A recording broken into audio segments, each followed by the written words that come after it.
In the last module, we discussed the first step in your website's content strategy, keyword research. This week, we will take a look at a content audit of your website. Taking stock of your existing website will help you evaluate your website later for redesign or simply for search engine optimization. A full content audit will show you exactly what content you have and whether it's useful or not. A content audit can serve as a reference for source content later in the content development stage. Knowing what content you have on hand will help you determine your specific content needs and therefore allow you to work out a budget for the content development project. The content inventory that you will have to do will include most aspects of your website's individual pages, such as web pages, meta elements like keywords, description, page title, images, audio, video files, and document files like PDF or Word documents. A content inventory is a quantitative analysis of a website.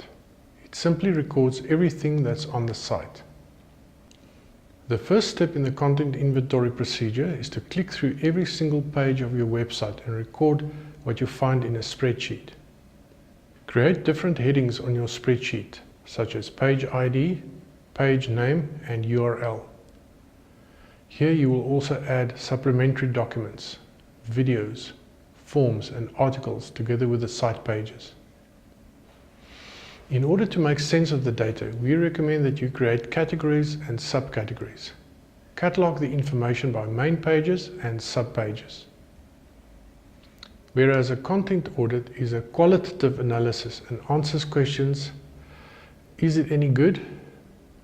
This means that a qualitative audit analyzes the quality and effectiveness of your content. Here are a couple of questions to ask yourself about your content. What does the content say? Can you judge a page's actual content by its heading or subheadings alone? These can often be intentionally misleading. Read your content through and create a notes column in your content inventory to record important topics. Is the content accurate? In other words, is the information correct? Is it up to date? Does it use your organization's most recent trademarks and copyrights? Do the links still work? Now add a column in your content inventory for accuracy. A rating scale from 1 to 5 will work well here. Is the content useful?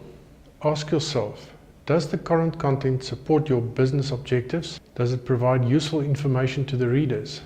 Add 2 columns to your content inventory, value to user, value to business, and use a rating scale from 1 to 5. Is the content used by your audience? How many people visit and react to your site? You can find this information with a web analytics tool, or if your website has a statistics counter built in. Is the content written professionally? Check your content's grammar, word usage, and spelling. Examine voice and tone. Look at how the content is structured. Then create a writing column for your content inventory and use a rating scale. Is the content user-friendly? It is important here to put yourself in the consumer's shoes and consider your content from their perspective. Is your content focused on the consumer's needs, or does it center more on your organization? Does your content use difficult industry-specific jargon that might be difficult to understand by your target audience? Add a column called user-friendliness to your content inventory and use a 5-point rating scale. In the next module, we will discuss how to analyze your website's content.